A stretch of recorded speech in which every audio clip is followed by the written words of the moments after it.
भगवान शंकर के विरोध में खड़े होकर के दक्ष का पक्ष लिया था और भगवान शंकर का विरोध किया था।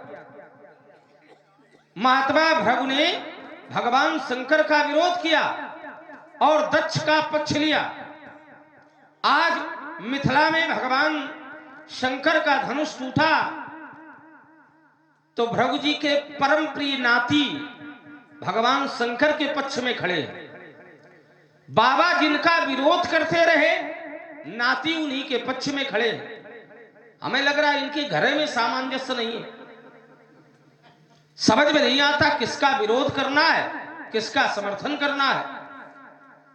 इनके बाबा भगवान शंकर का विरोध करते रहे और परशुराम जी भगवान शंकर के पक्ष में खड़े हुए। हमें लगता है ये बड़े अवसरवादी हैं, जिधर का पलड़ा भारी देखते हैं उधर ही लुढ़क जाते हैं। एक समय था जब दक्ष का पलड़ा भारी था तो भृगुवंशी उधर लुढ़क गए। आज भगवान शंकर का पलड़ा भारी है तो परशुराम जी भगवान शंकर की ओर लुढ़क गए। चलिए अच्छी बात है, लेकिन घर का सामंजस्य बिगाड़ करके इधर उधर लुढ़कना ये अच्छी बात नहीं होती। घर का सामंजस्य बना रहे और फिर अवसरवादिता दिखाओ तो अच्छी बात है, लेकिन घर का सामंजस्य नहीं बिगड़ना चाहिए। चले हम प्रयास करते हैं कि इनके घर का भी सामंजस्य बना रहे और मिथिला का भी सामंजस्य बना रहे। क्योंकि मिथिला का भी सामंजस्य बिगड़ा है, अब इनके घर का बिगड़ा है तो बिगड़े, का लेना देना भगवान जाने। मिथिला का सुरक्षित बना रहे।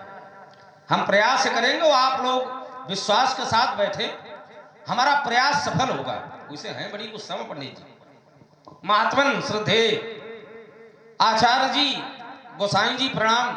कल्याण मस्तु। एक बात समझ में नहीं आ रही। कौन सी? आप क्रोध काहे कर रहे हो? इतना क्रोध क्यों कर रहे हैं?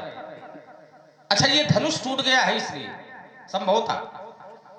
ये धनुष टूटा है इसी कारण आप क्रोध कर रहे हैं। अगर इस धनुष के कारण आप क्रोध कर रहे हैं तो यहां तो एक ही टूटा है, एक टूटा है तो आप इतना क्रोध कर रहे हैं। हमने तो बहुत सी तोड़ी है, पर हमने आज नहीं तोड़ी, हमने यहां नहीं तोड़ी, हमने अपनी लड़काई में बहुत सी धनु यहां तोड़ी है। बहुत धनु ही तोड़ी लड़काई, बहुत सी धनु यहां जब लड़काई में तोड़ी है तब गोसाई ने ऐसा क्रोध नहीं किया। कबाऊ न असरिस कीन गोसाई, गोसाई ने तब ऐसा क्रोध नहीं किया जब हमने बहुत तोड़ डाली। आज एक टूटा है तो इतना क्रोध करते हैं आप। क्या इसी धनुष के प्रति आपको ममता है? ये तो हम समझ रहे हैं, पर क्यों है या नहीं जान पा रहे, तो यह आप बतलाते चले। यही धनुष पर ममता के हेतु, इसी धनुष पर आपकी ममता क्यों है? अल्प विराम देकर जानना चाहता हूं हेतु ममता का। आइए राजकुमार लक्ष्मण, तुमने हमारे वंश पर टिप्पणी की है कि हमारे घर में सामंजस्य नहीं है। अगर व्यास जी आपके यहाँ कोई उत्सव है और आप लक्ष्मण को आमंत्रण दें और परशुराम को न दें, तो इसमें तीसरे व्यक्ति का कोई हस्तक्षेप हो सकता है क्या?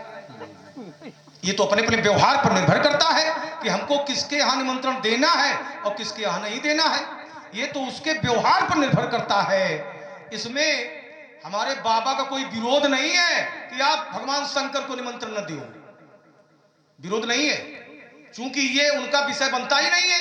ये तो विषय उस गिरिस्वामी का होता है कि हमारे यहाँ अगर उत्सव है कोई तो हमें किसे किसे निमंत्रण देना है और किसे नहीं देना है, ये विषय वस्तु उस गिरिस्वामी की है। हमारे बाबा ने न तो रोका और न कहा कि अमुक अमुक व्यक्ति को निमंत्रण दियो।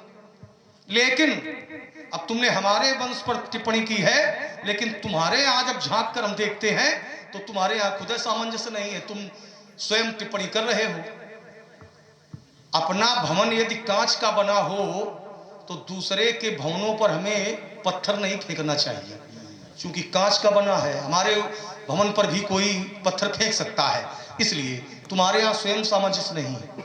जिस समय राजा जनक ने, पहले स्वयं में सुधार करो, राजा जनक ने कहा कि अब जन को माखे भटमानी और वीर विहीन मही में जानी, तो तुम्हारा भैया राम तुमसे बड़ा था, उत्तर उसको करना चाहिए।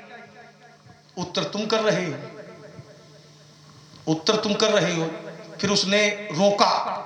तो इससे समझ में आ रहा है कि सामंजस्य नहीं है। सैन ही रघुपति लखन निवारी, तो तुम्हारे यहां स्वयं सामंजस्य नहीं, क्या करना चाहिए क्या नहीं करना चाहिए, हमारे ऊपर तुम टिप्पणी कर रहे हो। आइए अगला बिन तुम्हारा है। तुमने कहा बाल काल में हमने बहुत सी धनुया तोड़ी। बाल काल में, हाँ एक इसका उत्तर वो कर दें, हमारे बाबा ने यज्ञ जो करवाया राजा दक्ष का, तो व्यक्तिगत विषय ये था दक्ष का और भगवान शंकर का, ससुर और दामाद का विषय था व्यास जी। लेकिन फिर भी हमारे बाबा को दंड भोगना पड़ा। अब समझ लीजिएगा, क्योंकि भगवान शंकर का वहां था विरोध, और भगवान शंकर का जहां विरोध होता है वहां फिर दंड भोगना पड़ता है। यहां भी भगवान शंकर का हुआ है विरोध। एक एक को मैं चिन्हित कर रहा हूं कि इस अपराध में कौन कौन संयुक्त है, बचने नहीं पाएगा। अगला बिन तुम्हारा है। तुमने कहा बाल काल में हमने बहुत सी धनुया तोड़ी। आपने ऐसा क्रोध नहीं किया, तो बाल काल में जैसी तुमने तोड़ी वैसा मैंने क्रोध किया। आज जैसा टूटा है वैसा मैं क्रोध कर रहा हूं। बाल काल में जो तुमने तोड़ी थी वो तुम्हारा व्यक्तिगत विषय हो सकता है, लेकिन आज जो टूटा है ये भगवान शंकर का धनुष है, और भगवान शंकर व्यक्तिगत किसी एक के नहीं है। भगवान शंकर न तो धनुष तोड़ने वाले के अकेले भगवान है, न धनुष तोड़वाने वाले के अकेले भगवान है। भगवान शंकर तो सबके भगवान है। शंकर जगत वंद जगत